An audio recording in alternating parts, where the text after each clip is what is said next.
You're listening to the Corbett Report.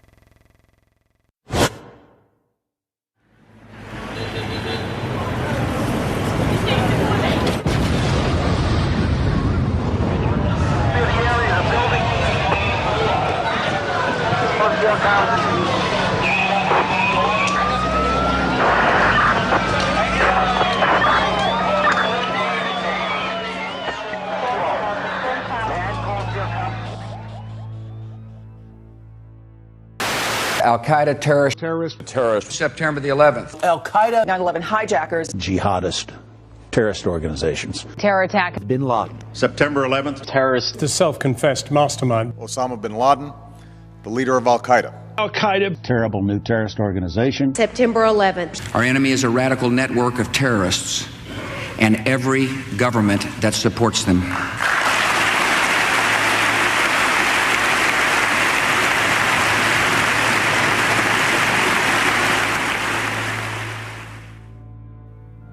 Forget for one moment everything you've been told about September 11th, 2001.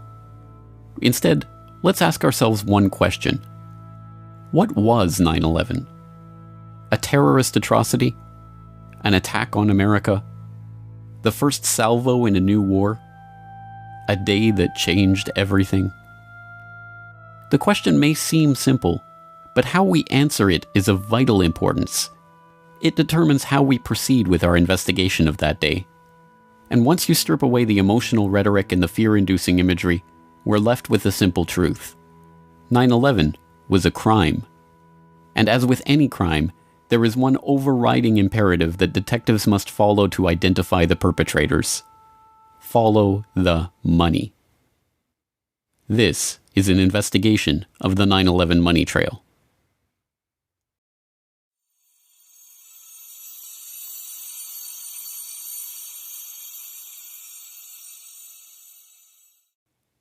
In 1998, the Port Authority of New York and New Jersey agreed to privatize the World Trade Center, the complex of office towers in Lower Manhattan that they had owned and operated since their construction in 1973.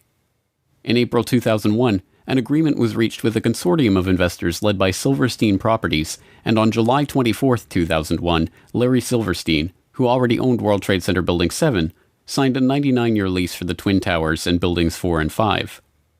The lease was for $3.2 billion and was financed by a bridge loan from GMAC, the commercial mortgage arm of General Motors, as well as $111 million from Lloyd Goldman and Joseph Kerr, individual real estate investors. Silverstein Properties only put down $14 million of its own money.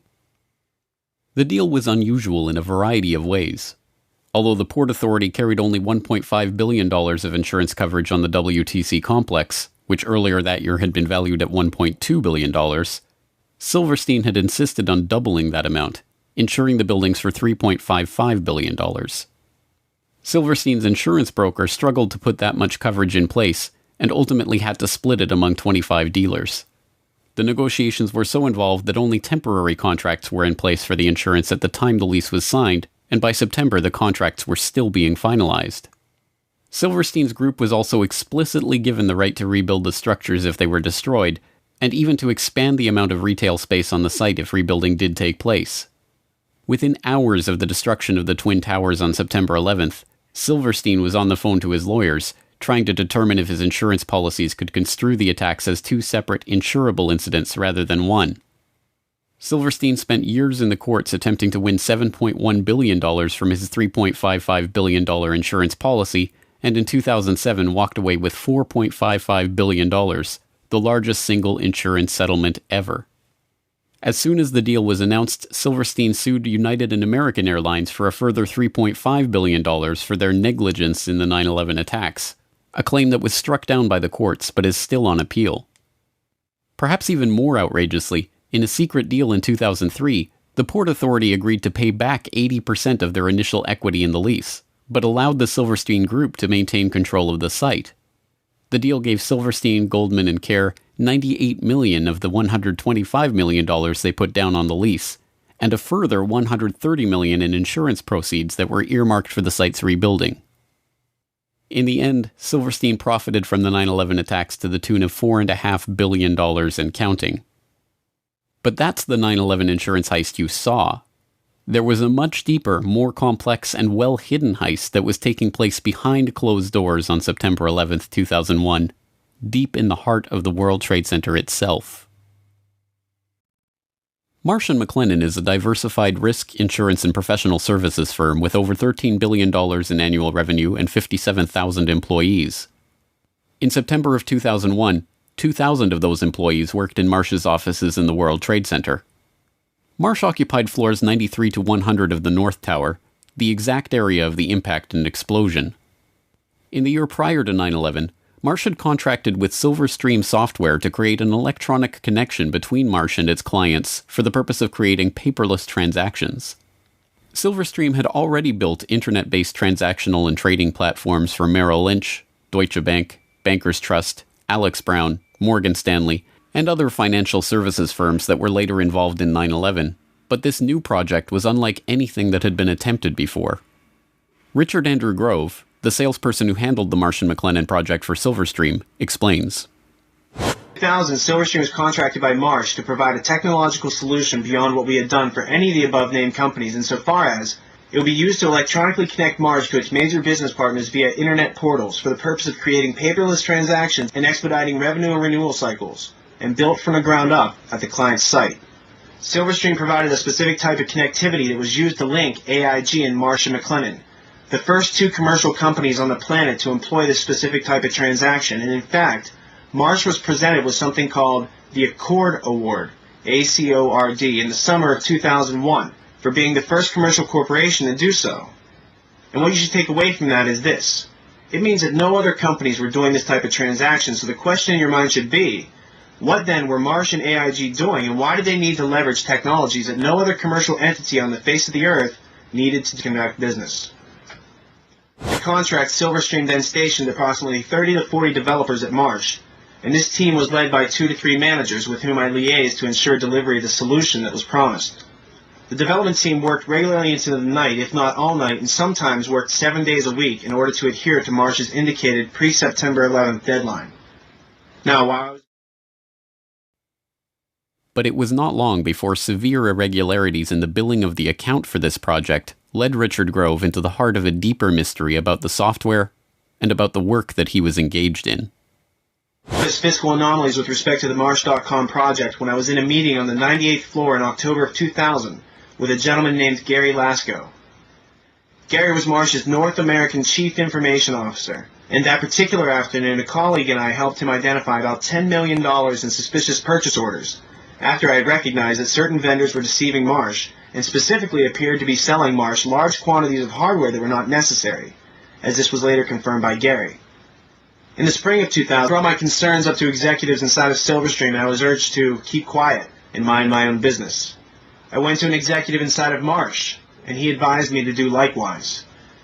But then, I mentioned it to a few executives at Marsh who I could trust, like Gary Lasko, and Catherine Lee, Ken Rice, Richard Bruhart, and John Olthofer, people who became likewise concerned that something untoward was going on.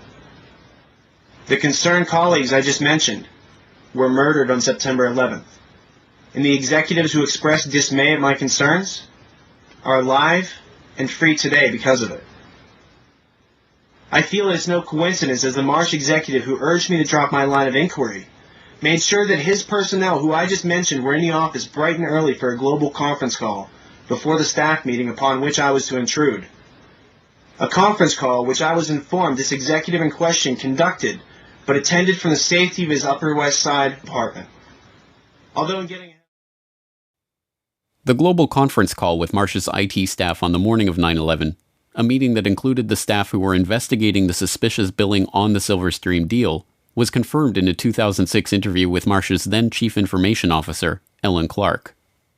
Richard Grove had been asked to attend the meeting, but was stuck in traffic on the way to the towers when the attack began. His friends at Marsh were not so lucky. 294 Marsh employees, including all of the participants in the conference call in the North Tower, died that morning. Meanwhile, the Marsh executive who had scheduled the meeting, the same one who had asked Grove to drop the issue of the billing anomalies, was safe in his apartment, attending the meeting via telephone. So what was the Marsh.com project really about? Why was it so important for it to be finished before September 11th? And what kind of transactions did it enable? More importantly, what information was lost when the data center on the 95th floor of the North Tower suffered a direct hit on 9/11 and the buildings were demolished? A partial answer comes from reports that emerged in late 2001 that a German firm, Convar, had been hired to reconstruct financial data from the hard disks recovered at Ground Zero. The firm talks about this work in its promotional videos. September the 11th, 2001. The whole world is in shock following the attacks on the World Trade Center. Convar has some solutions to offer.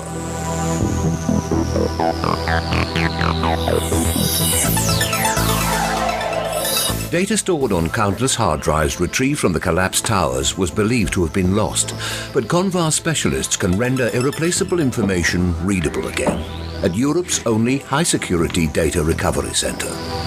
Burnt, crushed or dirty storage media are ready to relinquish their secrets by the time we finish with them. More details about the work comes from an IDG News Service story posted to CNN.com in December 2001.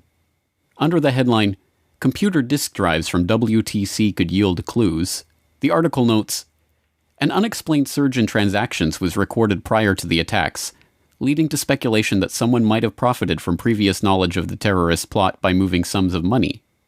But because the facilities of many financial companies processing the transactions were housed in New York's World Trade Center, destroyed in the blasts, it has, until now, been impossible to verify that suspicion." A Reuters article from the same time, later posted to Convar's website, offers revealing glimpses into the investigation's early results. It quotes Peter Herschel, Convar's director at the time. "The suspicion is that inside information about the attacks was used to send financial transaction commands and authorizations in the belief that amid all the chaos the criminals would have, at the very least, a good head start. Of course, it is also possible that there were perfectly legitimate reasons for the unusual rise in business volume. It could turn out that Americans went on an absolute shopping binge on that Tuesday morning. But at this point, there are many transactions that cannot be accounted for. Not only the volume, but the size of the transactions was far higher than usual for a day like that.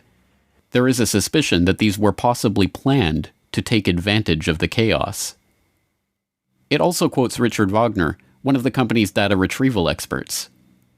"There is a suspicion that some people had advanced knowledge of the approximate time of the plane crashes in order to move out amounts exceeding $100 million. They thought that the records of their transactions could not be traced after the mainframes were destroyed." Was the revolutionary electronic trading link between AIG and Marsh being used to funnel money through the World Trade Center at the time of the attack?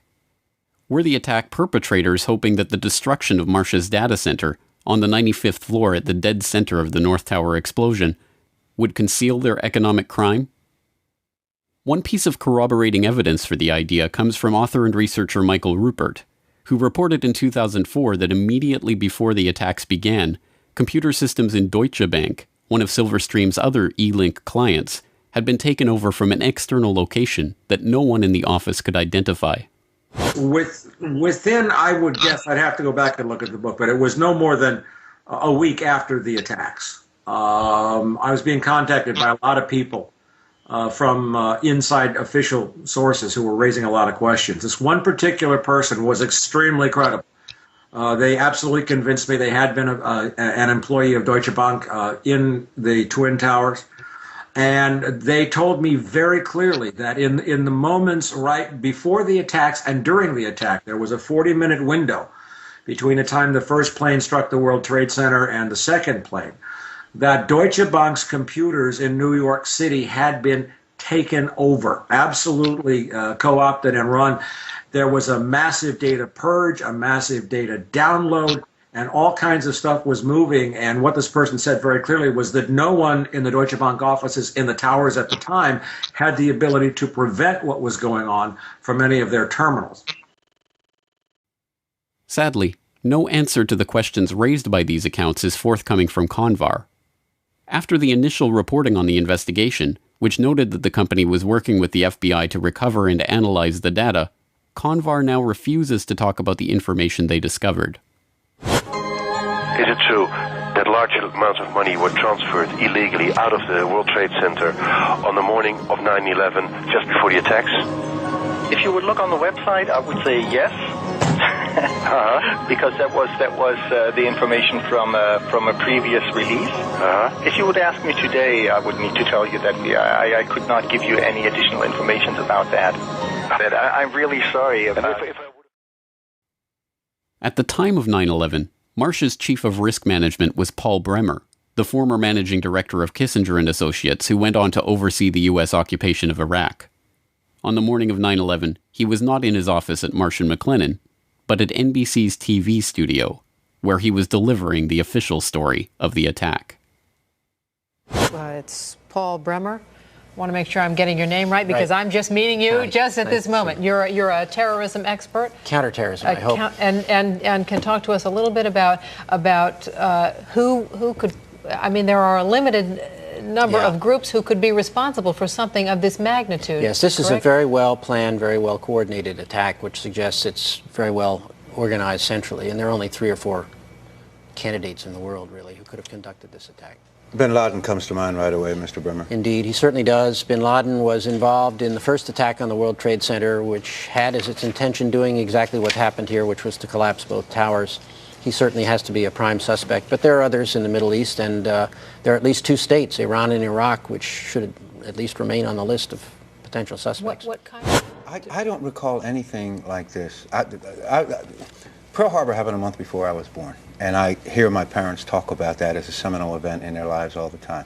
I am not aware of anything like this in the United States before. Americans are now, I think it's fair to say, really scared. Should we be? This is a day that will change our lives, isn't it? It is a day that will change our lives. It's a day when the war that the terrorists declared on the United States, and after all, they did declare war on us, has been brought home to the United States in a much more dramatic way than we've seen before. So it will change our lives.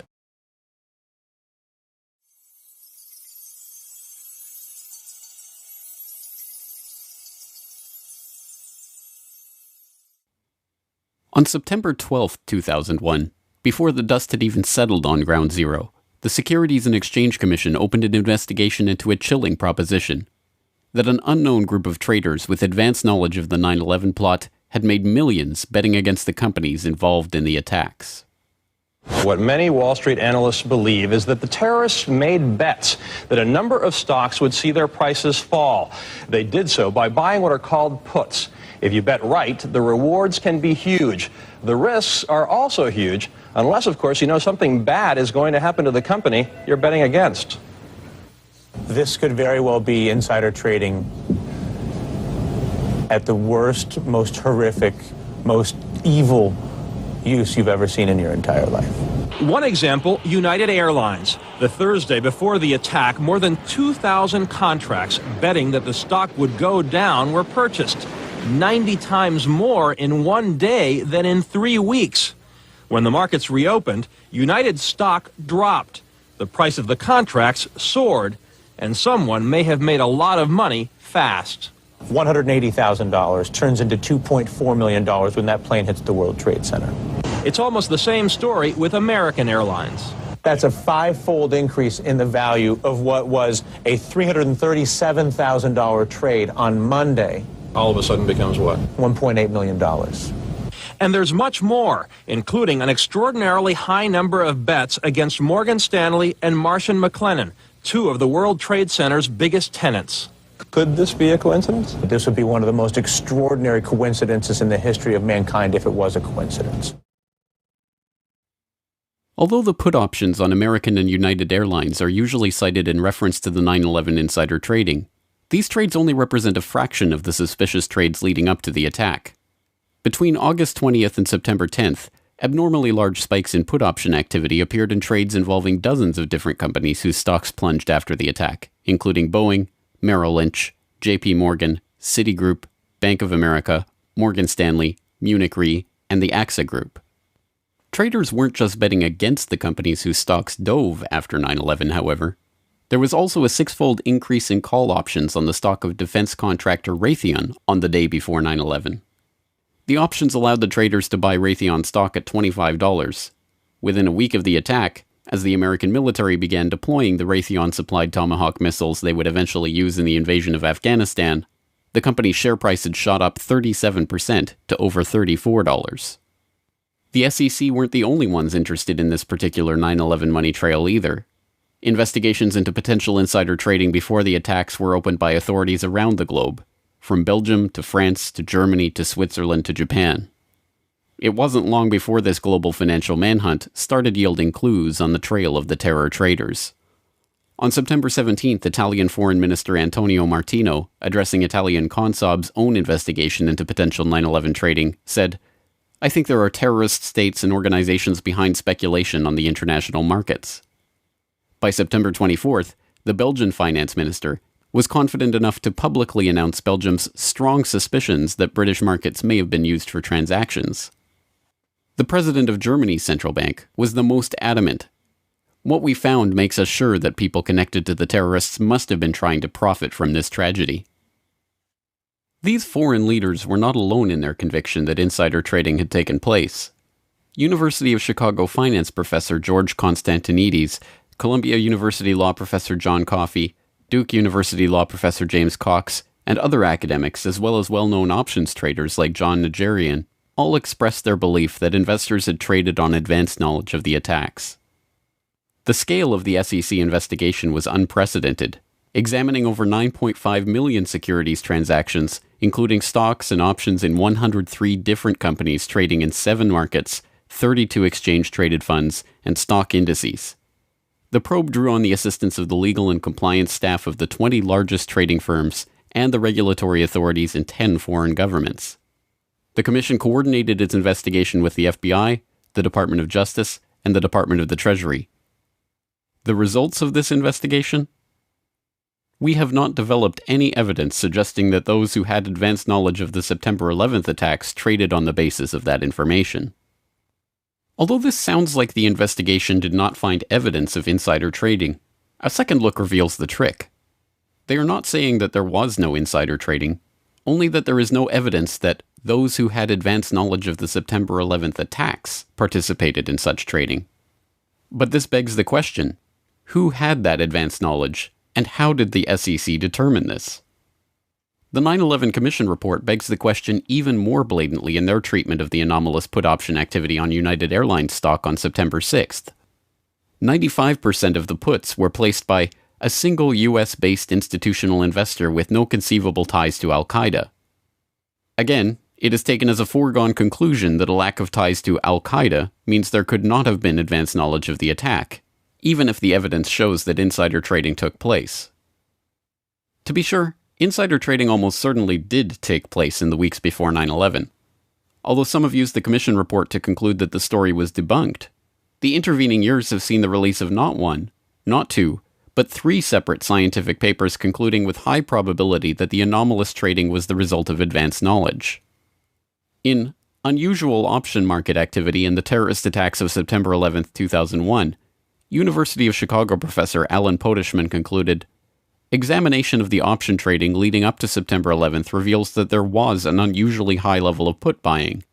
This finding is consistent with informed investors having traded options in advance of the attacks." In Detecting Abnormal Trading Activities in Option Markets, researchers at the University of Zurich used econometric methods to confirm unusual put option activity on the stocks of key airlines, banks, and reinsurers in the weeks prior to 9/11.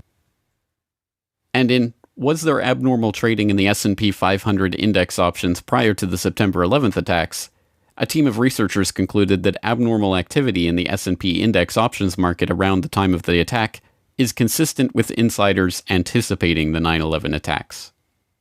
The only question, then, is who was profiting from these trades, and why was no one ever indicted for their participation in them? One lead is pursued by researcher and author Kevin Ryan. In Evidence for Informed Trading on the Attacks of September 11th, he examines an FBI briefing document from 2003 that was declassified in 2009. It describes the results of FBI investigations into 2 of the pre-9/11 trades that the Bureau had identified as suspicious, including the purchase of 56,000 shares of Stratesec in the days prior to 9/11. Stratesec provided security systems to airports, including, ironically, Dulles Airport, as well as the World Trade Center and United Airlines, and saw its share price almost double when the markets reopened on September 17, 2001. The trades traced back to a couple whose names are redacted from the memo, but are easily identifiable from the unredacted information. Mr. and Mrs. Wirt D. Walker III, a distant relative of the Bush family and business partner of Marvin Bush, the president's brother. The document notes that the pair were never even interviewed as part of the investigation because it had revealed no ties to terrorism or other negative information. In addition to begging the question, this characterization is provably false, as Ryan noted in a conversation with financial journalist Lars Schall. Wirt Dexter Walker at Stratesec hired several people from a company called the Carlyle Group.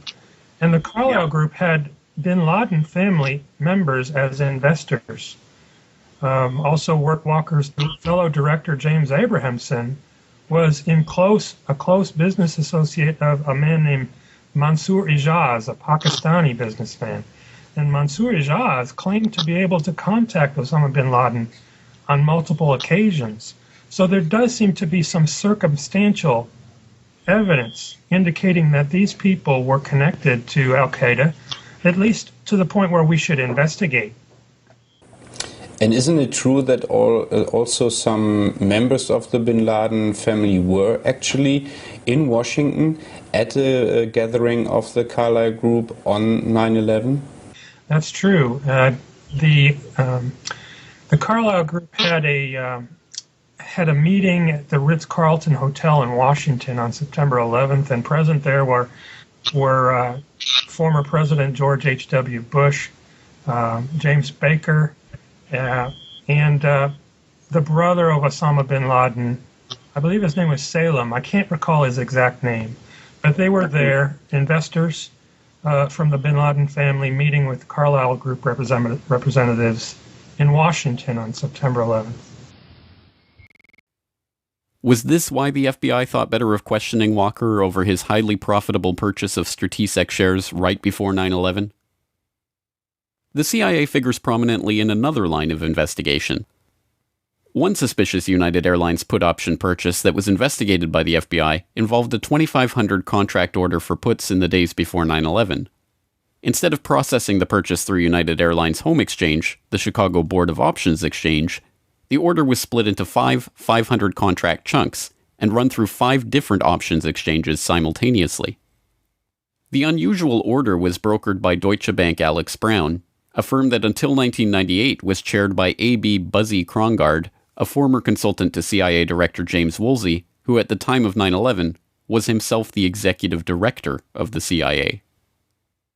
So right after the attacks of 9/11, the name Buzzy Krongard surfaced, and it was instant research that revealed that Buzzy Krongard had been allegedly recruited by CIA Director George Tenet to become the executive director at CIA, which is the number 3 position right before the attacks.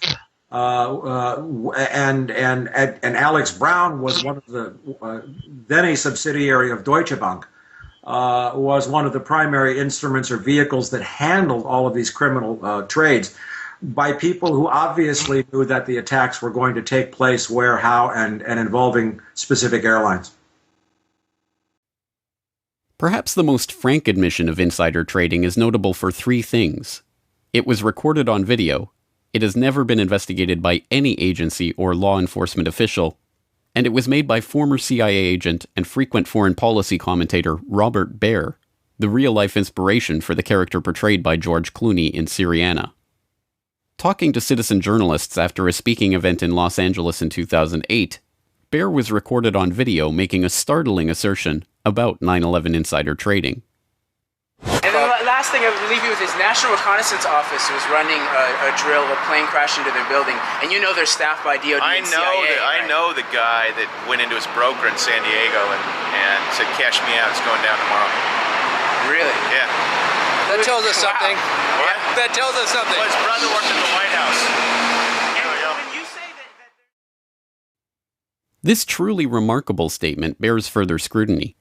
If Baer is to be believed, a former CIA agent has first-hand knowledge that a White House insider had foreknowledge of the attacks, And to this day, not only has Baer never revealed the identity of this person, but no one has questioned him about his statement or even attempted to pursue this lead. So how is it possible that the SEC overlooked, ignored, or simply chose not to pursue such leads in their investigation? The only possible answer, of course, is that the investigation was deliberately steered away from such persons of interest and any connections that would lead back to foreknowledge by government agencies, federal agents, or their associates in the business world. Unfortunately, we will likely never see documentary evidence of that from the Commission itself. One researcher requesting access under the Freedom of Information Act to the documentary evidence that the 9/11 Commission used to conclude that there had been no insider trading received a response that stated that the potentially responsive records have been destroyed. Instead, we are left with sources that refuse to be identified, saying that CBOE records of pre-9/11 options trading have been destroyed, and second-hand accounts of traders who had heard talk of an event in advance of 9/11. In a roundabout way, perhaps the 9/11 Commission reveals more than it lets on when it tries to dismiss key insider trades with the pithy observation that the traders had no conceivable ties to Al-Qaeda. If those with foreknowledge of the attacks weren't connected to Al-Qaeda, what does that say about the identity of the real 9/11 perpetrators? ABC News has now learned that the Chicago Board of Options Exchange launched their investigation into the unusual trading last week. That may have given them enough time to stop anyone from profiting from death here in the U.S. It may also give investigators, Peter, a hot trail that might lead them to the terrorists. Thanks very much. As a reminder of the complications here, though, the Secretary of the Treasury said today of this investigation, you've got to go through 10 veils before you get to the real source. Yep. Thanks, Antonio.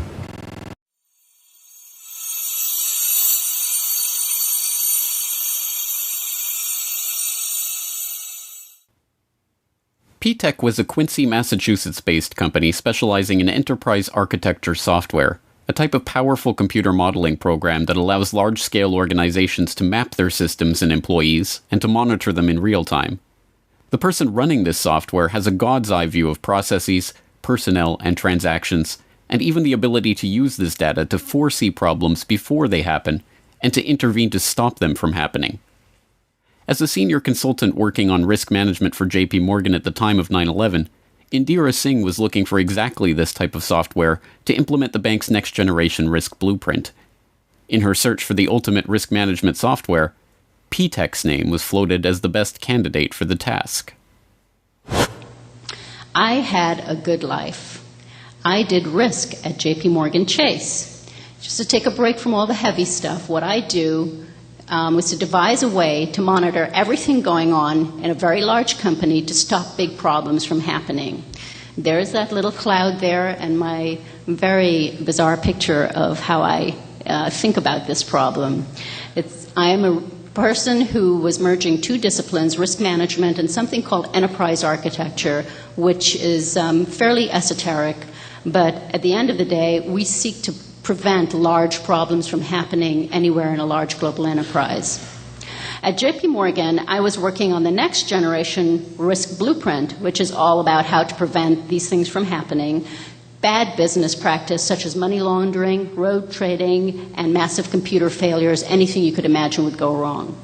I had a lot of leeway consulting as a senior risk architect to think out of the box and actually get my ideas implemented. I was funded out of a strategic fund. I reported to the directors, and I was pretty happy. JP Morgan thought very highly of me, and they were thinking of funding, in conjunction with my project in DC, the next generation risk software. What I needed to do, what I did, was a really smart piece of software. Really, really smart. Its job would be to think about all the information, and this is where you may connect a dot. The job of this software would be to think about all the information that represented what was going on in the enterprise at any given time as bank business was being transacted worldwide.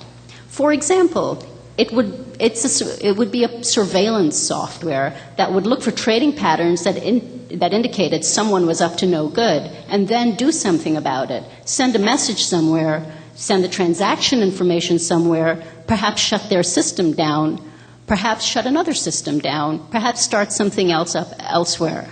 This kind of capability is very, very essential in today's world. However, this kind of software is not found in Microsoft or not even in IBM. A small group of very esoteric software companies make this kind of enterprise software, and it is very pricey. So you can't afford to pick wrong. And I asked all my colleagues who are industry gurus what would they recommend for this. My buddies recommended P-TECH. Indeed, it's not difficult to see why P-TECH came so highly recommended. Given the nature of this sensitive risk management work, only a company with experience delivering software to large-scale organizations with secrets to protect would fit the bill, and in this regard P-TECH did not disappoint. Their client roster included a veritable who's who of top-level corporate and governmental clients: the FBI, the IRS, NATO, the Air Force, the Naval Air Command, the Departments of Energy and Education, the Postal Service, the U.S. House of Representatives, the Department of Defense, the Secret Service, even the White House. From the inner sanctum of the White House to the headquarters of the FBI, from the basement of the FAA to the boardroom of IBM, some of the best secured organizations in the world, running on some of the most protected servers housing the most sensitive data, welcomed P-TECH into their midst. P-TECH was given the keys to the cyber kingdom to build detailed pictures of these organizations, their weaknesses and vulnerabilities, and to show how these problems could be exploited by those of ill intent. But like all such systems, it could be exploited by those of ill intent for their own purposes, too. Given the nature of the information and secrets being kept by its clients, it should come as no surprise that many of P-TECH's top investors and employees were men with backgrounds that should have been raising red flags at all levels of the government. And as it turns out, at least one of these men did raise red flags with a pair of diligent FBI field agents. In the late 1990s, Robert Wright and John Vincent, FBI special agents in the Chicago field office, were running an investigation into terrorist financing called Vulgar Betrayal. From the very start, the investigation was hampered by higher-ups. They were not even given access to the computer equipment needed to carry out their work. Through Wright and Vincent's foresight and perseverance, however, the investigation managed to score some victories, including seizing $1.4 million in terrorist funds. According to Wright, these funds were linked directly to Saudi businessman Yassin Qadi. Yassin al-Qadi is a multimillionaire businessman and philanthropist who, according to Business Associates, liked to boast of his relationship with former Vice President Dick Cheney.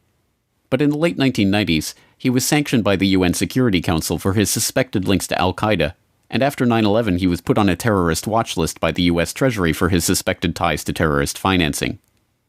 During the 1990s, as Vulgar Betrayal was being thwarted from opening a criminal investigation into his activities, the Qadi-backed investment firm Sarmony Limited became an angel investor to a software startup called P-TECH, providing $5 million of the initial $20 million of capital that got P-TECH off the ground. At the time, P-TECH's CEO denied that al-Qadi had any involvement with the company other than his initial investment, but the FBI now maintains he was lying, and that in fact al-Qadi continued investing millions of dollars in the company through various fronts and investment vehicles. Company insiders told FBI officials that they were flown to Saudi Arabia to meet P-TECH's investors in 1999, and that al-Qadi was introduced as one of the owners.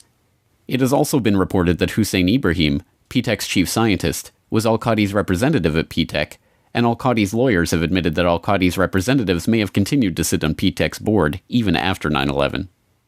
Ibrahim himself was a former president of BMI, a New Jersey-based real estate investment firm that was also one of the initial investors in P-TECH and provided financing for P-TECH's founding loan. P-TECH leased office space and computer equipment from BMI, and BMI shared office space in New Jersey with Qadi International, owned and operated by none other than Yassin al-Qadi. In 2003, counterterrorism czar Richard Clarke said, BMI held itself out publicly as a financial services provider for Muslims in the United States. Its investor list suggests the possibility this facade was just a cover to conceal terrorist support. Suhail Lahir was P-TECH's chief architect. When he wasn't writing the software that would provide P-TECH with detailed operational blueprints of the most sensitive agencies in the US government, he was writing articles in praise of Islamic holy war. He was also fond of quoting Abdullah Azzam, Osama bin Laden's mentor and the head of Maktab al-Khidmat, which was the precursor to al-Qaeda. That such an unlikely cast of characters were given access to some of the most sensitive agencies in the US federal government is startling enough. That they were operating software that allowed them to map, analyze, and access every process and operation within these agencies for the purpose of finding systemic weak points is equally startling. Most disturbing of all, though, is the connection between P-TECH and the very agencies that so remarkably failed in their duty to protect the American public on September 11th, 2001.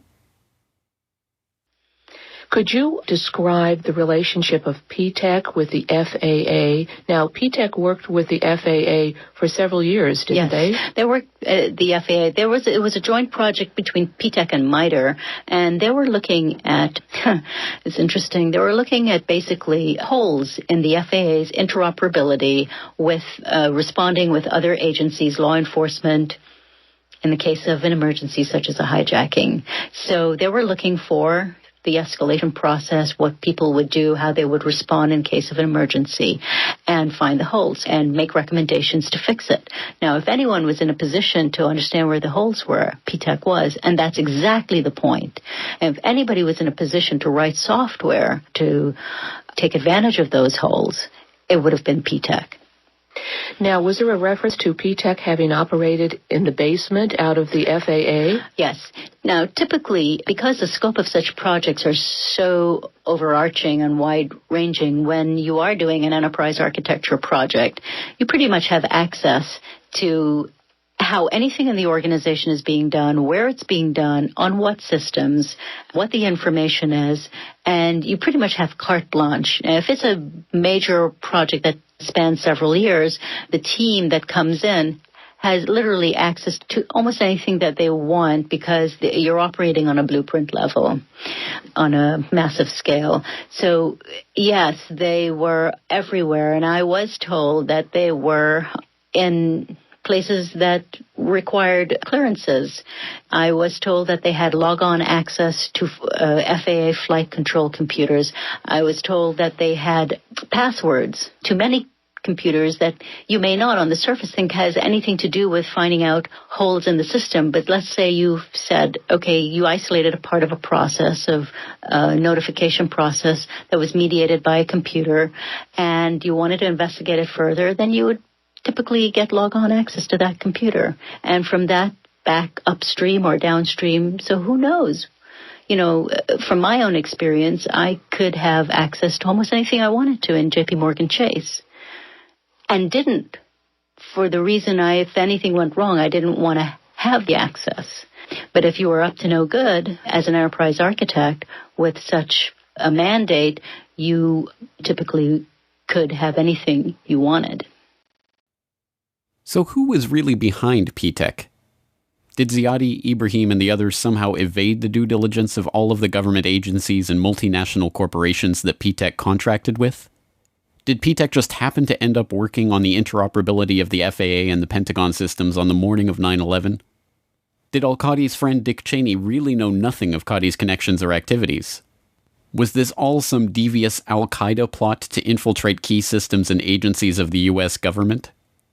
Not according to the people who were really investigating the company. So what did the 9/11 Commission have to say about P-TECH? Absolutely nothing.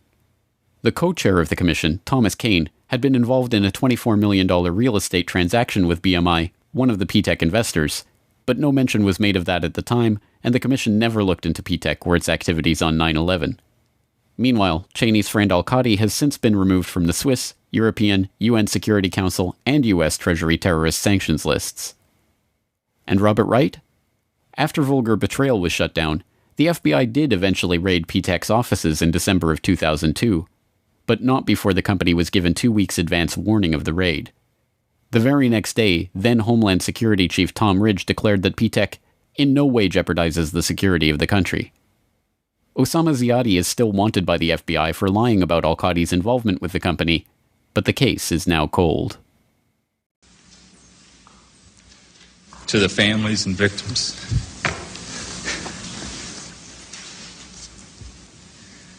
of September 11th, on behalf of John Vincent, Barry Carmody, and myself, we're sorry.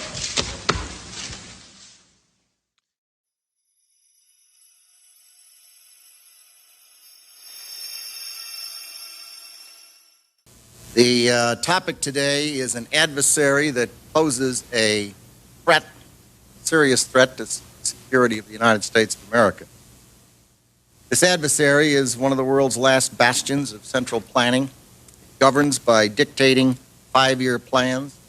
From a single capital, it attempts to impose its command across time zones, continents, oceans, and beyond. With brutal consistency, it stifles free thought and crushes new ideas. It disrupts the defense of the United States and places the lives of men and women in uniform at risk. On September 10th, 2001, Defense Secretary Donald Rumsfeld declared a new war. Not a war on a shadowy terrorist organization in Afghanistan, or even a war on terror itself, but a war on the Pentagon. The adversary is closer to home. It's the Pentagon bureaucracy. Perhaps it is no surprise that Rumsfeld felt compelled to declare a war on the Pentagon's bureaucracy. The issue of the Pentagon's $2.3 trillion accounting nightmare had been dogging him since his confirmation hearings in January of 2001. Although Rumsfeld was interested in pushing forward a modernization of the military that was projected to cost an additional $50 billion in funding, that agenda was politically impossible in the face of the Department of Defense's monumental budget problem. How can we seriously consider a $50 billion increase in the defense budget when DOD's own auditors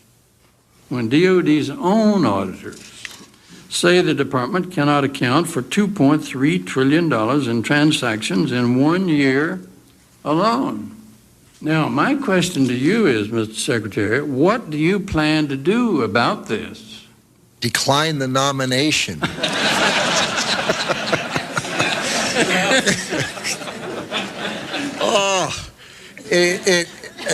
Senator, I have heard... I don't want to see you do that. We'll stand adjourned in that.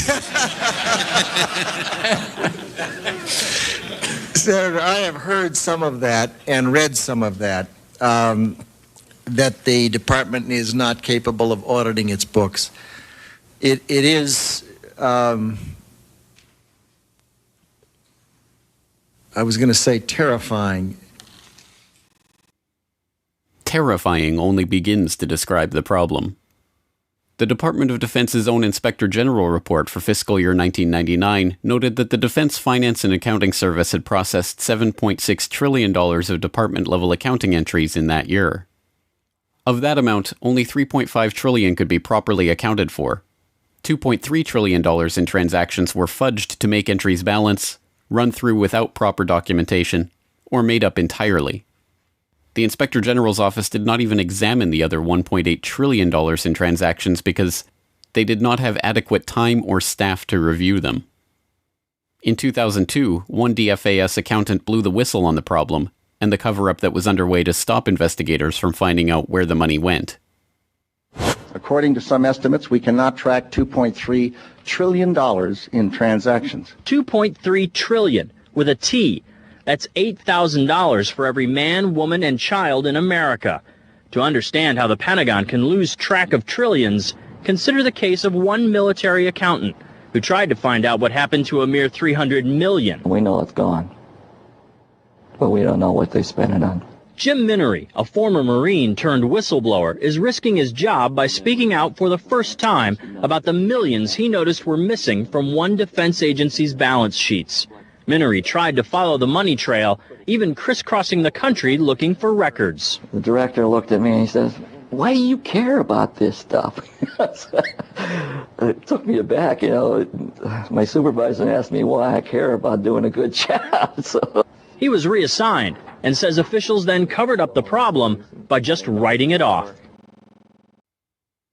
As controller of the Pentagon from 2001 to 2004, Dov Zakheim was the man tasked with solving this problem.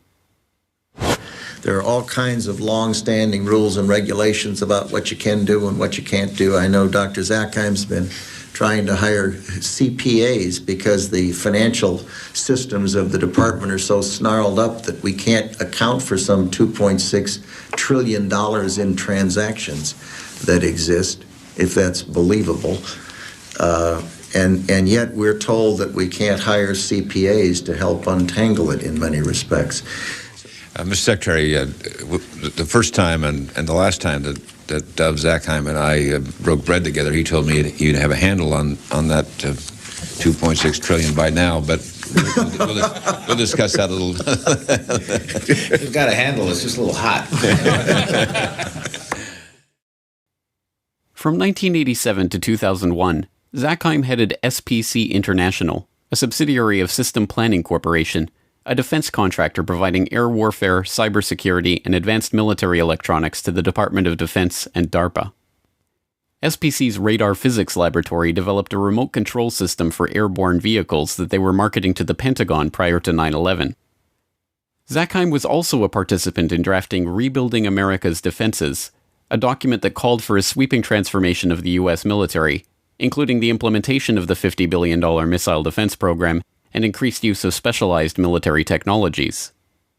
The paper even noted how advanced forms of biological warfare that can target specific genotypes may transform biological warfare from the realm of terror to a politically useful tool.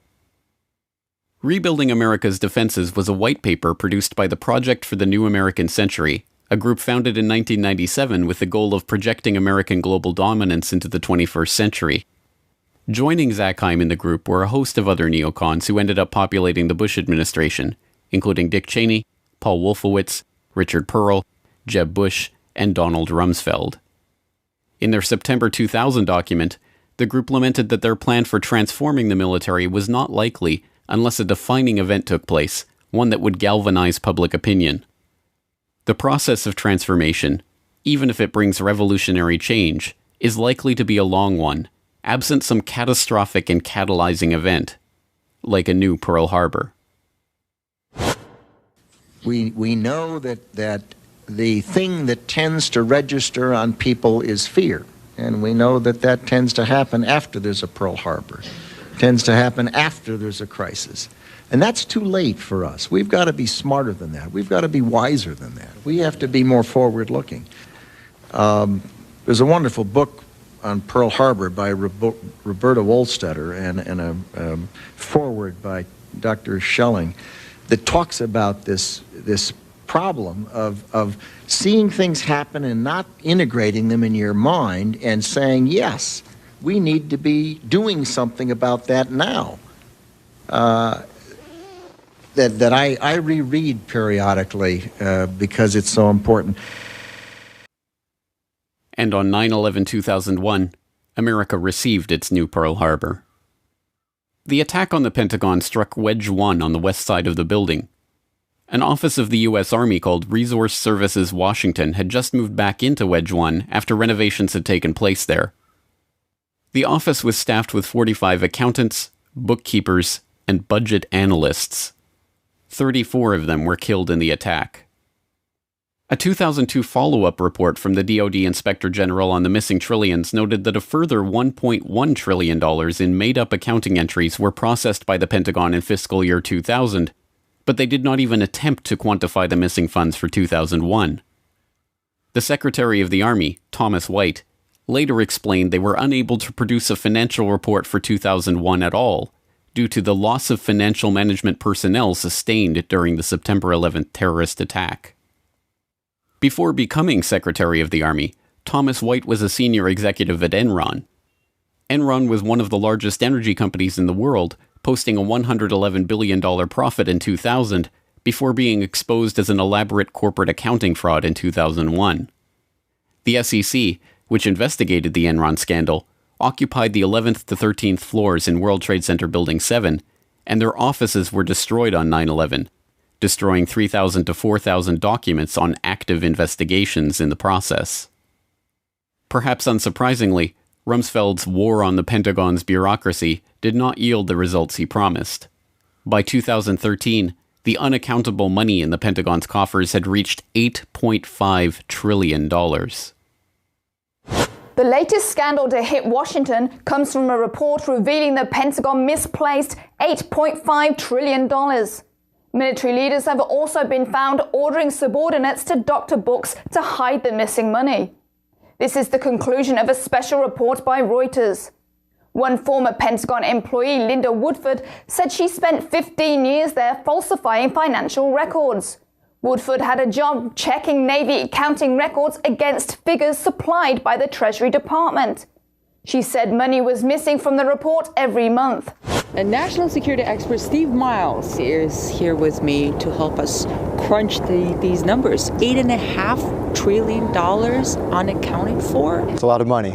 This is the kind of thing that you would think would bring Capitol Hill to a screeching halt. There'd be hearings kind of almost daily. You'd have various committees looking into it. None of that. It just leads to massive waste, and there can be all sorts of fraud that you don't know about. Just one example, when the Inspector General looked at Iraq, which was, a lot of money, but in the grand scheme, just a portion of the money the U.S. spends. What they found was about $50 billion of the money the U.S. spent there was wasted. And about $6 billion was completely lost. They had no idea where it went. It was completely unaccounted for.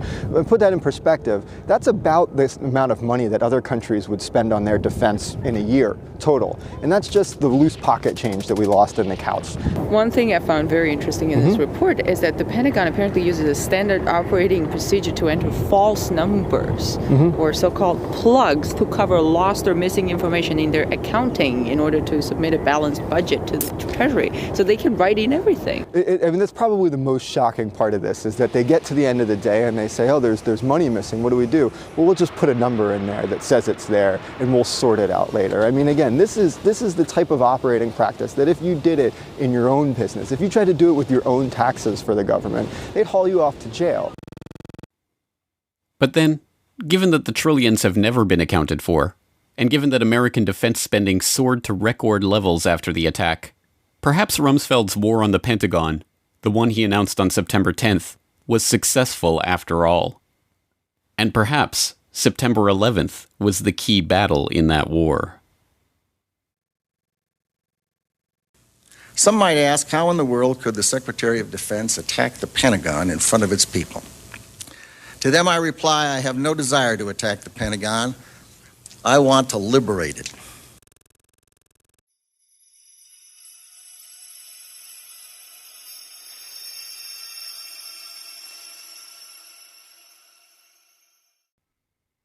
Insurance scams and insider trading, electronic fraud and vulgar betrayal, missing money and evidence destroyed.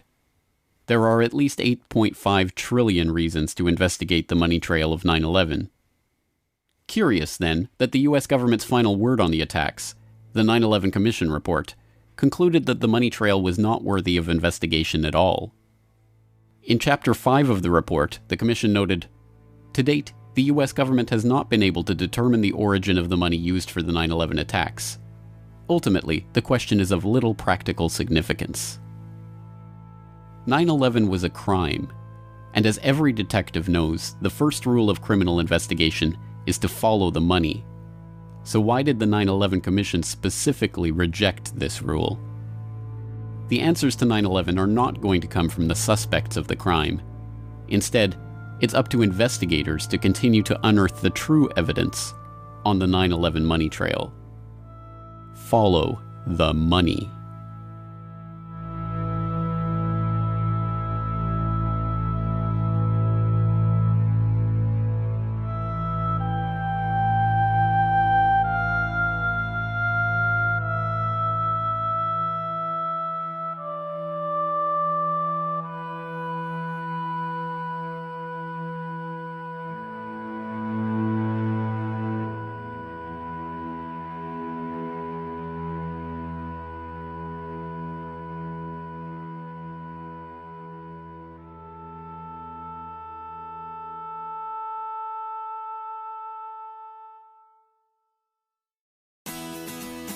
The Corbett Report is brought to you by the Corbett Report subscriber, a weekly newsletter featuring James Corbett's International Forecaster editorial, recommended reading and viewing, discounts on Corbett Report DVDs, and once a month, a subscriber-only video.